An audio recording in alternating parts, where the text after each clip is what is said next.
Cadillac is finally coming to Formula One in 2026, but there's a twist most people didn't expect.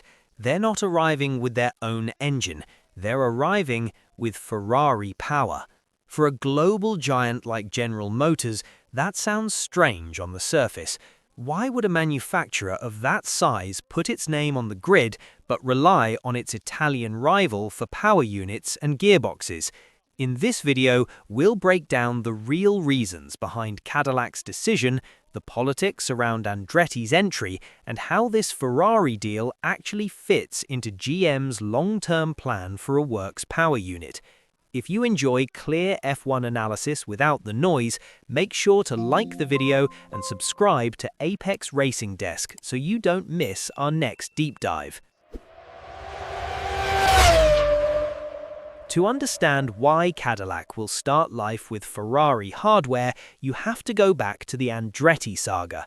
Michael Andretti pushed incredibly hard to join the grid, publicly, loudly, and very aggressively. That approach created a lot of friction with Liberty Media and with the existing teams, who were never keen on an 11th outfit in the first place. Liberty always preferred the idea of someone buying an existing team. That's why Andretti first tried to acquire Sauber. A deal was close, but it collapsed late on. AlphaTauri was briefly discussed, but those talks never really took off. The real opening came when the FIA launched a formal process to accept a new team for 2025 or 2026.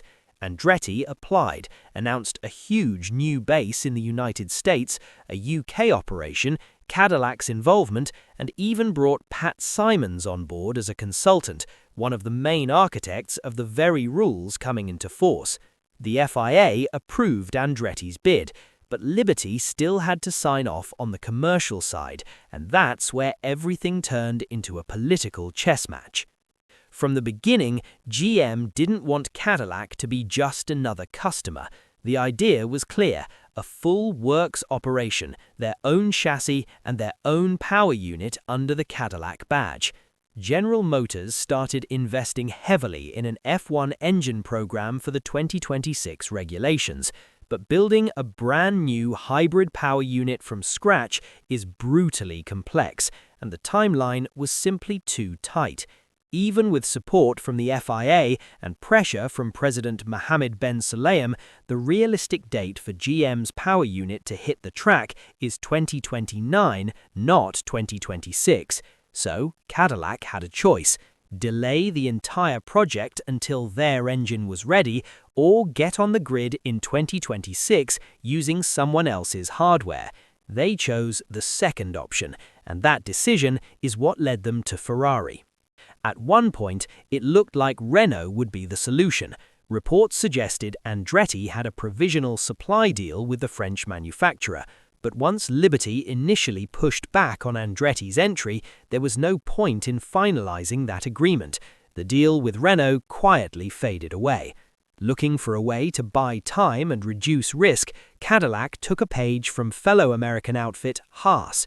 Instead of designing everything from scratch, they'd purchase key technical components from an established team. Enter Ferrari. From 2026, Ferrari was set to lose Sauber, as Sauber is becoming Audi's works team. That meant spare capacity on the engine side and a strong incentive to bring in a new partner. Cadillac's solution was simple and effective: run Ferrari power units and gearboxes from day one, develop their own suspension and other areas in-house, and focus their energy on building up the team and learning the 2026 rules. At the same time, Ferrari's backing helps politically. Like it or not, Maranello still has huge influence inside Formula One, and supporting Cadillac's entry gives Ferrari another friendly voice on the grid. On paper, it might look odd, Cadillac badging a car powered by Ferrari, but from GM's perspective, it's a very smart move.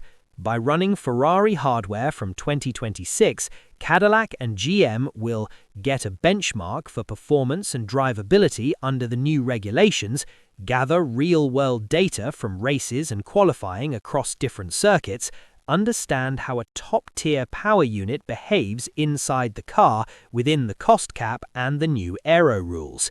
So, when GM's own power unit arrives in 2029, they won't be starting from zero.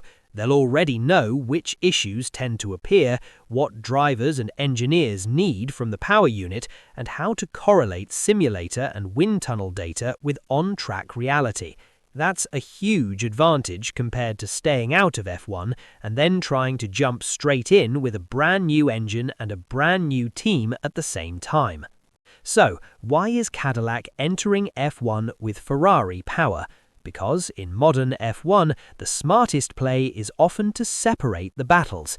Get a solid team on the grid in 2026, use proven Ferrari hardware for the most complex components, learn as much as possible about the 2026 rule set, and then bring your own power unit once you've already got years of data and experience. Ferrari gains a new customer and more political weight. Cadillac gains technical stability and a faster route onto the grid, and GM buys itself the time it needs to build a serious works engine program. But what do you think? Is Cadillac being clever by starting life as a Ferrari-powered customer team, or should a giant like GM have waited and only entered F1 with its own engine from day one? Let me know in the comments below. And if you enjoyed this breakdown, don't forget to like the video and subscribe to Apex Racing Desk for more F1 analysis, technical context, and stories from behind the paddock.